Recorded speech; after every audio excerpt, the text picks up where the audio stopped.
दोस्तों, हारकर जीतने वाले को ही सिकंदर कहते हैं, और कौन सिकंदर नहीं बनना चाहता है। मजा तब है जब खेल हाथ से निकल चुका हो, सब लोग बोले कि तू हार जाएगा, आपके संदर्भ में तेरा सिलेक्शन नहीं होगा, बहुत मुश्किल है अब, और वहां से आप गेम पलटो तो मजा है boss. And I have done this years back in 2010-2011। मेरा नाम है आदित्य आर्य और मैंने एग्जाम निकाला हुआ है मेंस और एडवांस का 2010-2011 में, और उसके अलावा जितने भी इंजीनियरिंग एंट्रेंस एग्जाम सब एक बार में फोड़ दिए। अब मैंने ऐसा क्यों बोला कि मेरी भी कहानी कुछ वैसी ही है, तो मैं आपको केमिस्ट्री के बारे में बताऊंगा। आज का वीडियो केमिस्ट्री के लिए डेडिकेटेड है। तो जिन भाइयों को बहनों को केमिस्ट्री एक दुख दर्द और पीड़ा है, उन लोगों के लिए वीडियो है।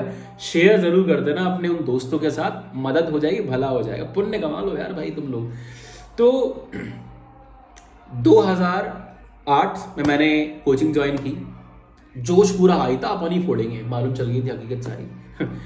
ठीक है, तो सीधा मुद्दे पर आता हूं। 2 साल, यानी कि मैं बात कर रहा हूं 2 साल, मतलब 2008 के मई से लेकर फरवरी मिड तक 2010 तक, यानी कि मेरा फरवरी 2010 में 2 महीने बाद एग्जाम भी था।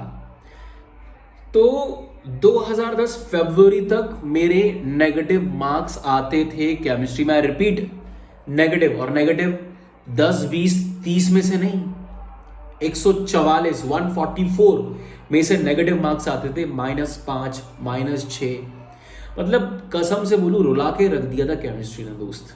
मतलब मैं बहुत, पता नहीं क्या नहीं समझ में आती थी मुझे, नहीं पढ़ पाता था। शायद स्ट्रेटजी गलत थी, या बोल सकते हैं कि मेरा बहुत लॉजिकल माइंड था, मैं उस हिसाब से पढ़ रहा था। क्लास में नहीं समझ में आता था मुझे। टीचर्स अच्छे थे, no doubt, I will not say कि यार वो बेकार पढ़ा रहे थे, वो अच्छा, क्योंकि बाकी लोग परफॉर्म कर रहे थे। और इस पूरे खेल में समझ में आ गया था कि अगर केमिस्ट्री को कब्जे में नहीं किया तो तुम गेम से बाहर हो। तो मेरे साथ भी कुछ ऐसा हो रहा था कि 2 साल तक केमिस्ट्री कोसों दूर थी। नेगेटिव मार्क्स का मतलब है कि मेरा जेडब्ल्यू के अंदर मेंस और एडवांस दोनों में सिलेक्शन हो ही नहीं सकता। अब जिन लोगों को डाउट हो, पहले मेंस को AIEEE बोलते थे और एडवांस को IIT JEE बोलते थे सिर्फ। तो ये बात गारंटी थी, अगर मैं इसी नक्शे कदम पर चलता रहा कि नेगेटिव मार्क्स आ रहे हैं मेरे, तो मेरा सिलेक्शन होने से रहा। लेकिन एक चीज थी दिमाग के अंदर कि लास्ट मोमेंट तक कोशिश जारी रहेगी। दिमाग में बस ये था कि भगवान कुछ ऐसा कर दो कि I am ready to fight, but कुछ हो ना कि एक राह दिखा दो, मैं चलने के लिए तैयार हूं। और बहुत कोशिशें की, फिर भी नेगेटिव मार्क्स आते रहे। 2 साल तक हर एक टेस्ट से मेरे नेगेटिव मार्क्स आए हैं। मतलब ऐसा भी नहीं कि कोई पॉजिटिव आ गया हो, शायद ही 1-2 केस हुआ होगा। तो और कोई अंतर भी नहीं कि फिजिकल में पॉजिटिव आ रहे हैं या इसमें नेगेटिव आ रहे हैं, कोई भेदभाव नहीं, कोई बिना भेदभाव के ऑर्गेनिक। मैं तो जानता भी नहीं था कि ऑर्गेनिक इनऑर्गेनिक क्या होती है। बहुत सारी लोग किताब बताते थे ये पढ़ लो, वो पढ़ लो। मैं आपको एक बहुत सिंपल सोल्यूशन बताऊंगा। वो स्ट्रेटजी जो मुझे -8 से लेकर मेरा जो स्कोर था JEE एडवांस के अंदर, मेंस की बात भी नहीं कर रहा हूं, अब आप मेंस का आइडिया लगा सकते हो।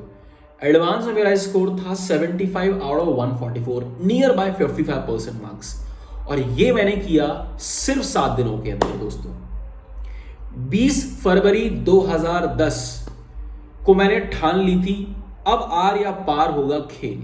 मैं, एक होता ना आमरन अनशन काइंड ऑफ चीज में बैठ गया था, अब इसको तोड़ेंगे, और जब तक छोड़ेंगे तब तक तोड़ेंगे नहीं, तब तक छोड़ेंगे नहीं वाला एटीट्यूड दिमाग में आ चुका था। क्योंकि मालूम था अगर नहीं किया तो खेल से बाहर। और एक था अंदर से यार, क्योंकि किसी ने बोल दिया था मुझको तेरा तो नहीं निकलेगा, और बहुत लोग बोल भी देते थे, चलते फिरते लोग।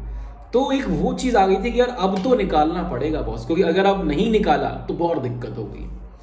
तो मैं आपको बहुत सिंपल स्ट्रेटजी बताने वाला हूं, अब वीडियो को ध्यान से सुनना। मैंने क्या किया, मैंने पकड़ी केवल NCERT। तो मेरे बहुत सारे भाई बहनों को दिक्कत होगी कि सर क्या पढ़ूं, भाई तुम पहले NCERT तो कर लो अच्छे से। मैंने बस वही किया कि यार पहले NCERT तो करूं, भरोसा रखो NCERT के ऊपर। मैंने NCERT पढ़ना शुरू किया 20 तारीख से। शेड्यूल भी बताता हूं। मैं बैठता था रात को 8 बजे, 8 बजे से लेकर 7 बजे तक नॉन स्टॉप। मतलब खाना खाकर बैठ चुका हूं मैं, 7:30 बजे अपने खाना डन किया, थोड़ा मौसम माहौल बनाया, कमरे में थोड़ा म्यूजिक मोटिवेशन लिया, 8 बजे मैं बैठ गया हूं। ठीक है, तो 7 से 8 के बीच में एक रिफ्रेशमेंट था। शाम की बात कर रहा हूं, 8 बजे बैठता था और सुबह के 7 बजे तक 11 घंटे की नॉन स्टॉप सिटिंग फोकस के साथ क्या करता था, पढ़ता था किताब को, बोल कर पढ़ता था। उसके बाद जो इंपॉर्टेंट पॉइंट्स थे उनको अंडरलाइन करता था, प्लस साथ में शॉर्ट नोट्स भी बनाते जा रहा था। टाइम कंज्यूमिंग प्रोसेस है, बट यही रिवीजन करने का मेरे लिए तरीका था, क्योंकि मैंने बाकी सारे रास्ते अपना के देख लिए थे, काम नहीं कर रहे थे। शॉर्ट नोट्स भी बाई कर लिए थे, कुछ काम नहीं आ रहा था मेरे लिए। उसके बाद सुबह 7 बजे बाहर जाना, अच्छी फ्रेश एयर लेना, वहां पर थोड़ा नाश्ता पानी किया, 1 घंटे रिफ्रेशमेंट के बाद 8 बजे रूम पर आना, 5 घंटे सोना। अभी तक मैं कितने घंटे पढ़ चुका हूं? 11 घंटे पढ़ चुका। ठीक है, 1 शॉट में 1 बजे वापस आना, 1 बजे उठना, फिर खाना पीना खाना, 2 बजे तक फ्री होना, 2 बजे अपने दोस्त के रूम पे जाना, वो भी 1 घंटा फ्रेश हो रहा होता है। मैं उसको बोलता हूँ भाई बस इतना सा कर दे, जिंदगी भर तेरा एहसान मारूंगा, मैंने जो रात को पढ़ा ना 11 घंटे, प्लीज मुझे बोलने दे अपने सामने, फट जाऊंगा नहीं तो मैं, क्योंकि 11 घंटे का लोड दिमाग में था। उसको बोलता था, वो ध्यान से सोने ना सोने मुझे फर्क नहीं, बट हाँ वो सुनता था।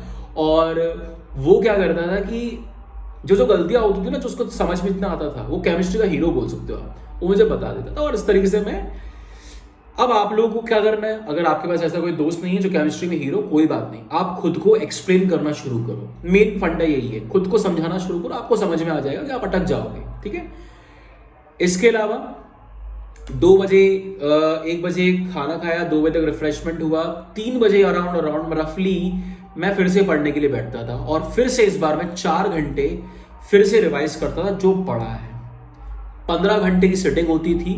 7 बजे फिर शाम हुए, फिर रिफ्रेशमेंट किया, खाना खाया और फिर बैठ गया। ये मेरा शेड्यूल था, 5 घंटे सोना, 15 घंटे पढ़ाई करना और 4 घंटे का इधर उधर रिफ्रेशमेंट।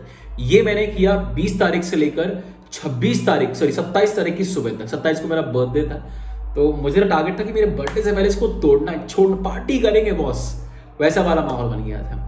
तो 7 दिनों के अंदर पूरा उसको निपटा दिया। इसके अलावा मैंने एनसीईआरटी के सारे क्वेश्चंस निपटा दिए, जो मेरे क्वेश्चन पेपर्स थे जो मैंने कोचिंग में किए थे, वो मैंने निपटा दिए। उसके बाद मुझे धीरे धीरे कॉन्फिडेंस आने लगा, और गाइज फिर लगाए पीवाईक्यूज बड़े मक्खन से निकलने, फिर अपने कॉन्फिडेंस आ गया, बॉस अपन कर लेंगे। ये मेरी स्ट्रेटजी थी। तो मैं आपको बोलूंगा, ज्यादा हाथ पांव इधर उधर मारने की बजाय लेट्स फोकस टू एनसीईआरटी। तैयारी करने के लिए बोल कर पढ़ो, लिख कर पढ़ो, बार बार पढ़ो और खुद को समझाते हुए पढ़ो। प्रीवियस ईयर क्वेश्चन पेपर लगाओ, आपने जो कोचिंग ज्वाइन की वो लगा सकते हो। डिस्क्रिप्शन बॉक्स में एक आपको टेस्ट सीरीज की बहुत सारे फ्री टेस्ट हैं, जाकर आप चेक कर सकते हो। फ्री ऑफ कॉस्ट आप मॉक टेस्ट दे सकते हो, अपना परफॉर्मेंस एनालिसिस भी कर सकते हो। आई होप वीडियो अच्छा लगा हो, आई होप ये वीडियो आपके लिए हेल्पफुल रहा हो। मेक श्योर कि आपका जो दोस्त बहुत दुख दर्द पीड़ा से गुजर रहा है केमिस्ट्री के अंदर, उसकी मदद कर देना। चलिए आज के लिए इतना ही। सी यू ऑल, जिंदाबाद। नेक्स्ट वीडियो में मिलते हैं।